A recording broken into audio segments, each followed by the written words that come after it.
Makasih. Bentar saya buka contekan dulu. Assalamualaikum warahmatullahi wabarakatuh.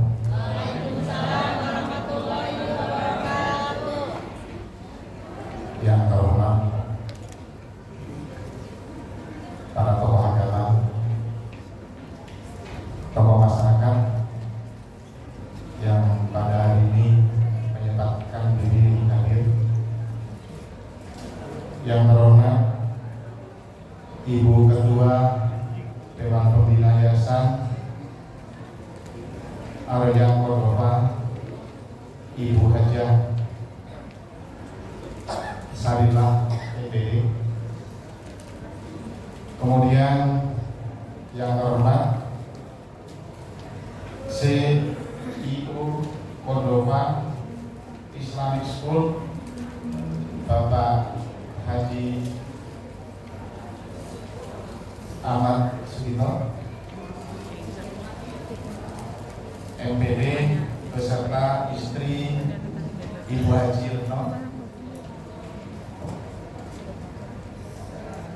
Manajer Cordova Islamic School Bapak Ali Puspuraharjo, Eskom bersama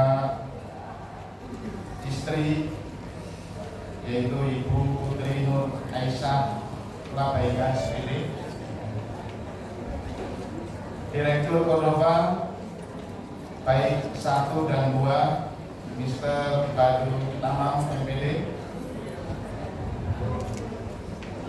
Direktur Cordova 3 dan 5 Mr. Irfan Komarudin Hakiki MPD,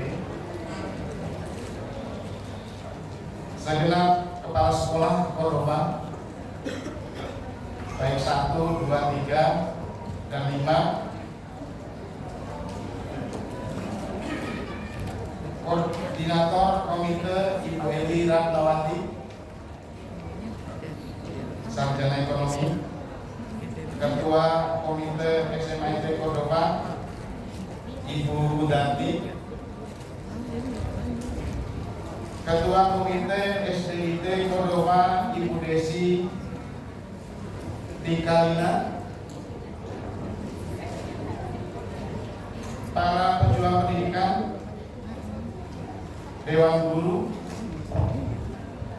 para orang tua siswa-siswi, serta anak-anak kami, siswa dan siswi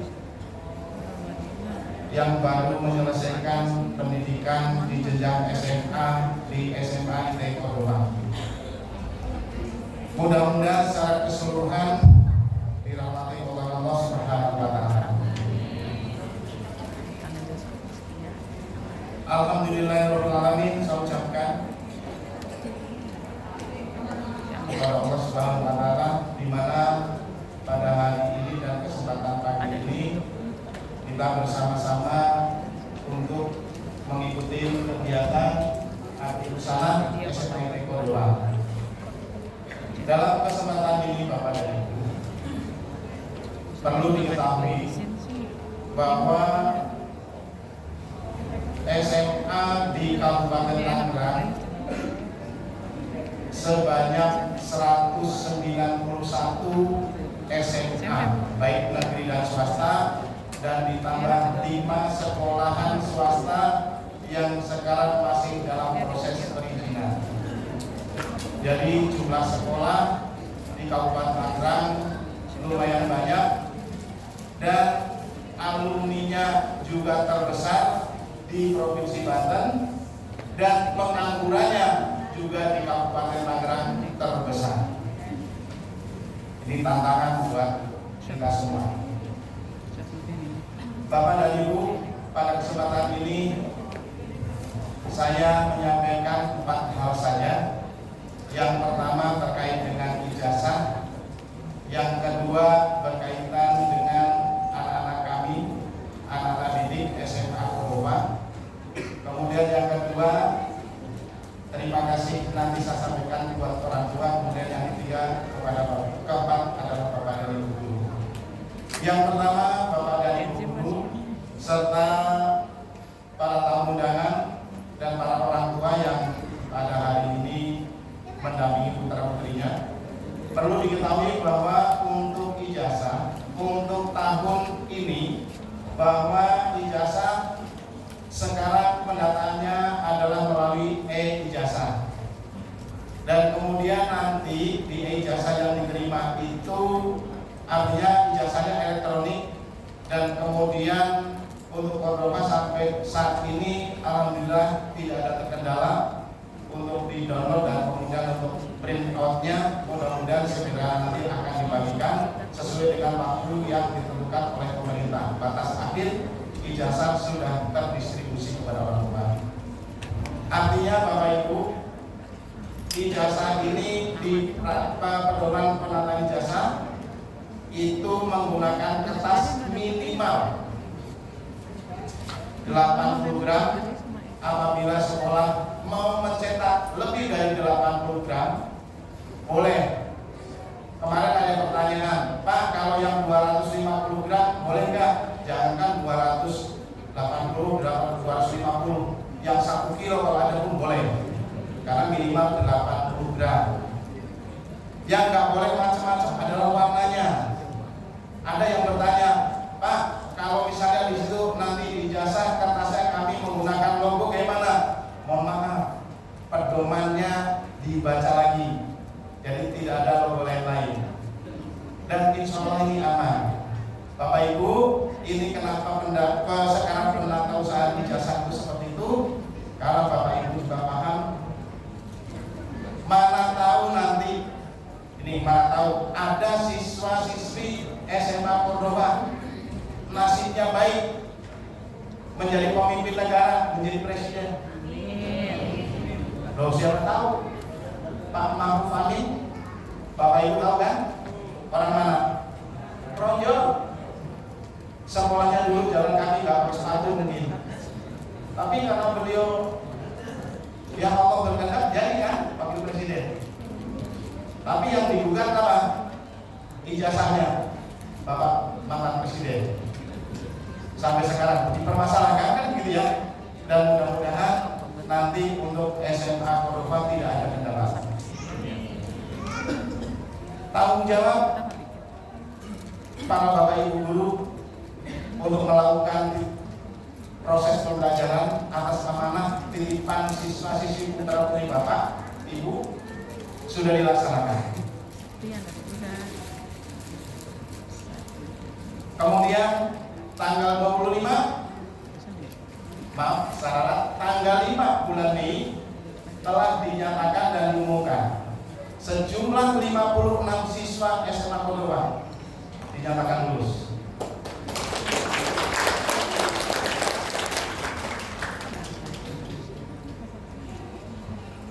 Langsung ini ke orang tua, Bapak Ibu, anak Bapak Ibu sudah lulus. Mungkin anak Bapak Ibu atau Bapak Ibu sendiri bertanya-tanya, sejauh mana kemampuan anak saya mendapatkan ilmu dari Cordoba.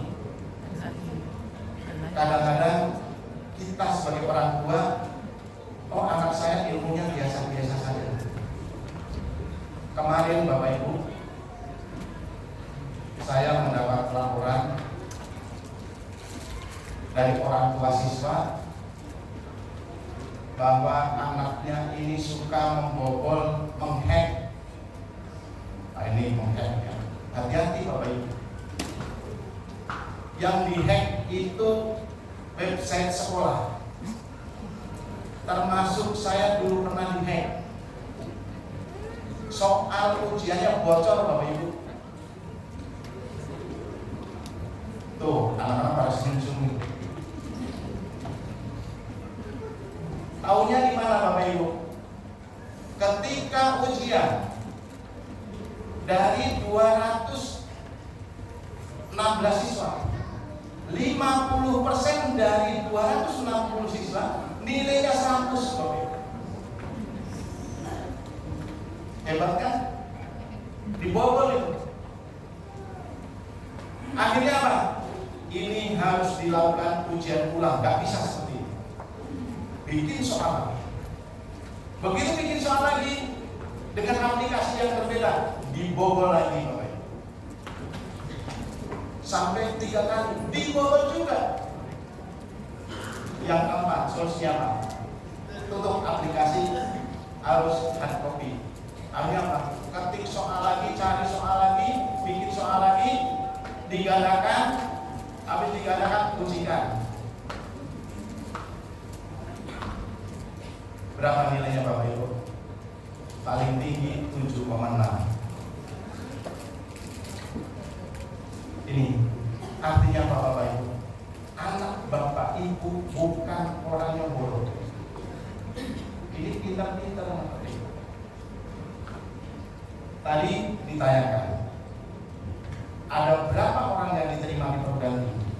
Saya minta tolong kepada anak-anak kami yang diterima melalui jalur baik prestasi maupun jalur tes. Mohon berdiri.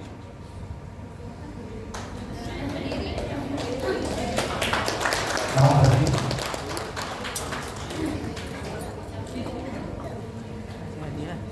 Laki-lakinya 3 orang, 4 orang, 6 orang.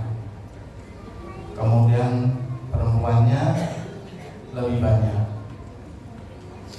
Saya minta tolong orang tuanya untuk berkenan berdiri.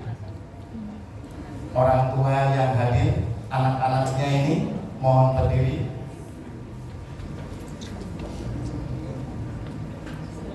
Bapak dan Ibu berikan tepuk tangan buat mereka. Oke, terima kasih. Duduk kembali.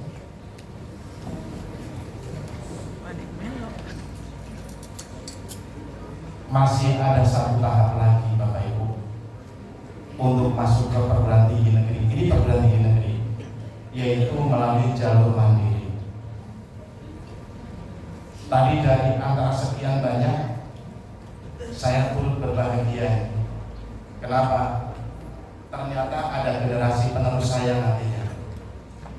Karena ada yang mengambil jurusan fisika. Mana yang jurusan fisika berdiri? Ada tadi? Mana yang jurusan fisika? Tadi ditulis ada jurusan fisika kan? Ada? Oke, kalau misalnya oke ya?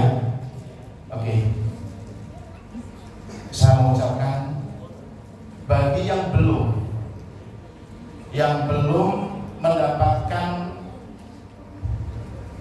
seleksi sampai dengan saat ini, anak-anak kami tolong jangan berkecil hati, karena peluangnya masih banyak. Dan kemudian bukan berarti yang tidak diterima itu masa depannya terus kemudian menjadi yang lebih rendah, tidak juga.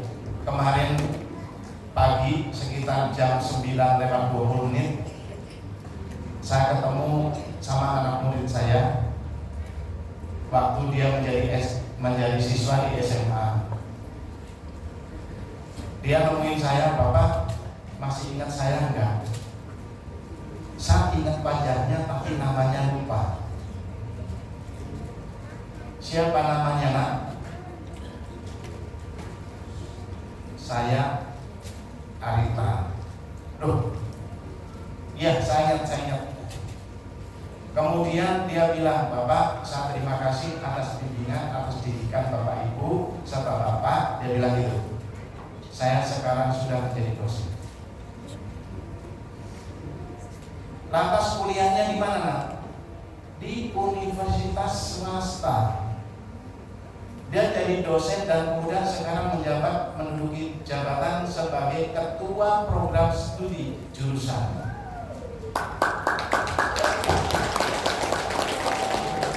Artinya apa? Negeri dan swasta itu statusnya nanti dalam dunia pendidikan itu sama. Contoh Bapak Ibu ya, ini saya kalau ngomong di hadapan Bapak Ibu karena saya ini ngomong di depan orang yang pintar-pintar, tapi salah saya. Bapak dan Ibu, lulusan UI, lulusan UGM, lulusan Unpad, lulusan ITB, S1 Bapak Ibu, menjadi pegawai negeri, kemudian lulusan S1 unggul, lulusan kampus-kampus yang lain, Unima, begitu dia lulus S1 jadi pegawai negeri, golongannya itu sama dan kemudian gajinya sama, nggak ada bedanya. Lalu ijazahnya yang didapat oleh anak Bapak Ibu, ijazahnya itu sama Bapak Ibu, warnanya sama, kertasnya di situ yang membedakan tebal tipisnya, warnanya putih Bapak Ibu. Termasuk sekolah yang membayar SPP-nya sebulan 12 juta. Ada sekolah binaan dampingan saya itu SPP-nya ada yang 16 juta dan dibayar di awal tahun. Ada. Tapi ada juga yang gratis, tis. Semuanya ada. Artinya apa Bapak Ibu? Ijazahnya warnanya sama, semua sama, keluar sama, gak ada bedanya. Termasuk sekolah yang bekerja sama, kurikulumnya dengan luar negeri, kertasnya sama, warnanya, tebalnya beda, dan tidak boleh ada logo lain-lain. Termasuk sekolah Indonesia yang berada di luar negeri, SILN. Apakah ada SMA Indonesia? Banyak Bapak Ibu. Hampir di tiap negara sekolah Indonesia ada di luar negeri secara SMA. Itu Bapak Ibu ya. Saya ucapkan selamat buat anak-anak kami. Tantangan kalian bukan semakin sedikit, semakin besar tantangan kalian. Betul yang disampaikan tadi oleh wakil dari orang tua siswa. Semakin tinggi pohon itu semakin kencang tiupan anginnya. Nah, sekarang umur kalian itu 18 tahun. Tadi kepala sekolah menyampaikan tahun 2045 kalian mau jadi apa? Harapan bangsa dan negara tahun 2045 menjadi generasi emas. Kalau sekarang 18 tahun, untuk tahun 2045 berarti kurang 20 tahun. 20 tahun apa berapa? 20 tahun ya? 25 ke 45 20 tahun. 18 tambah 20 tahun. Umur berapa? Umur kalian? 38 tahun, 37 tahun, 39 tahun. Mau jadi apa ya? Mau jadi emas, atau jadi perak, atau jadi seng?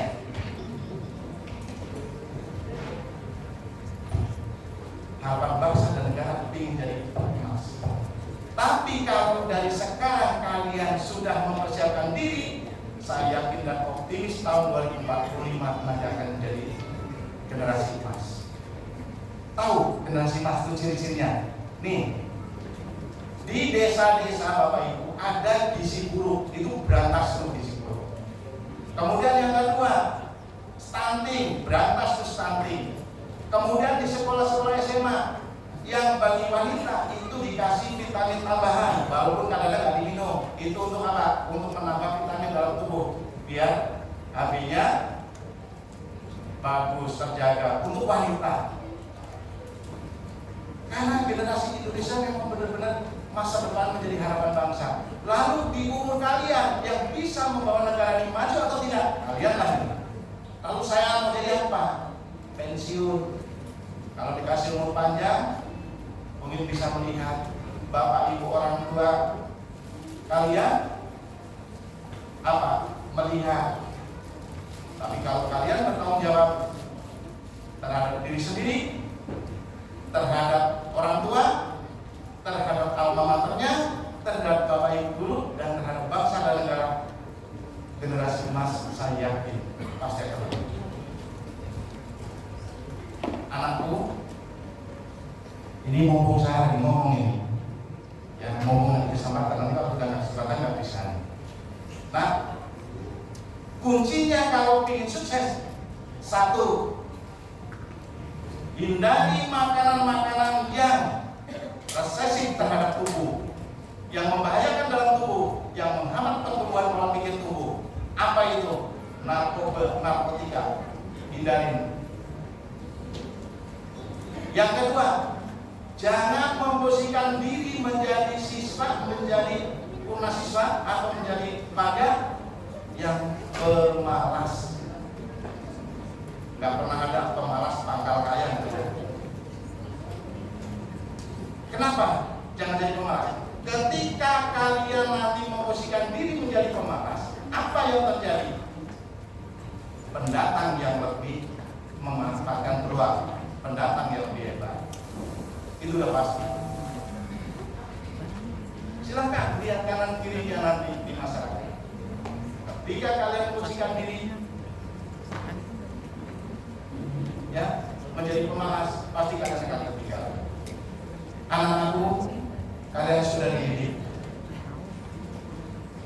sudah mendapatkan 3 ilmu yang kalian dapatkan. Pertama, keterampilan. Yang kedua, pengetahuan. Yang ketiga, karakter. Penelitian tadi disebutkan oleh pendahulu bahwa untuk menentukan masa depan keberhasilan seseorang itu 82% itu adalah dari karakter.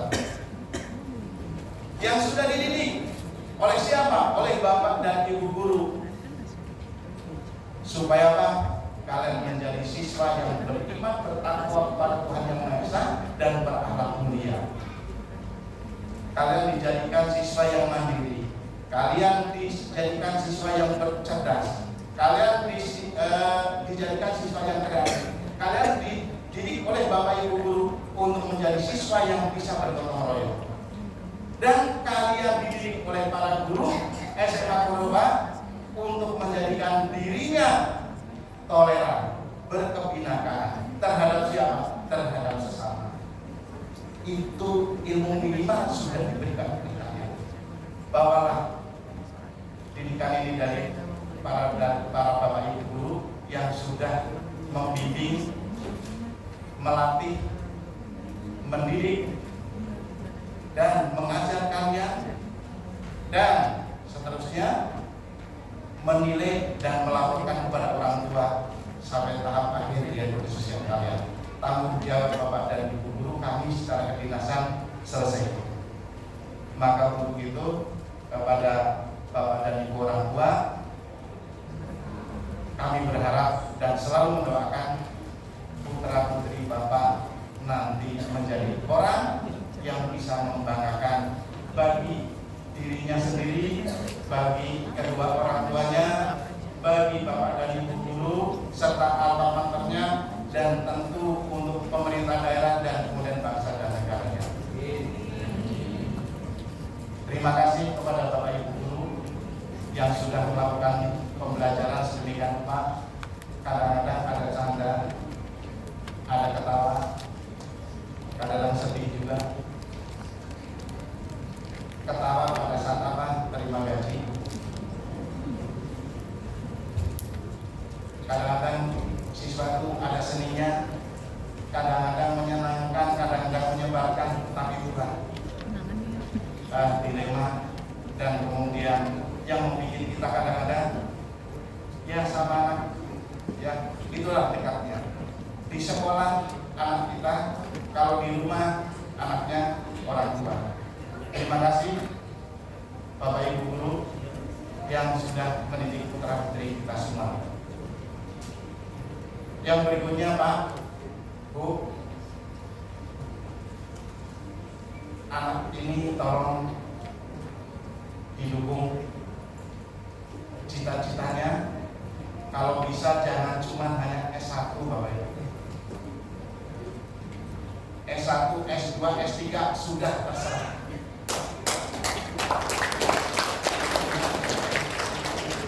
Karena bangsa dan negara butuh putra putri bapak ibu ini untuk masa depan. kita nanti yang sebagai orang tua menjadi penonton kalau diberi kesempatan. S1, S2 dan S3 karena punya pintar-pintar.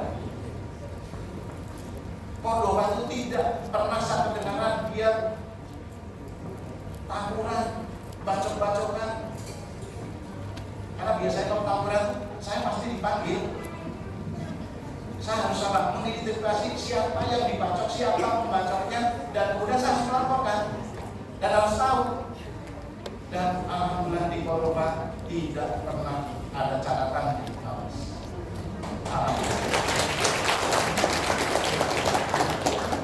Tepat SMA Cordoba untuk pendidikan anak.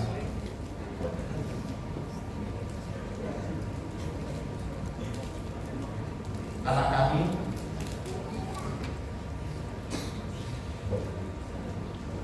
bahwa ada kalimat begini, kalian sudah berhasil. Tidak ada siswa yang tidak bisa dididik. Yang ada adalah guru yang belum berhasil mendidik.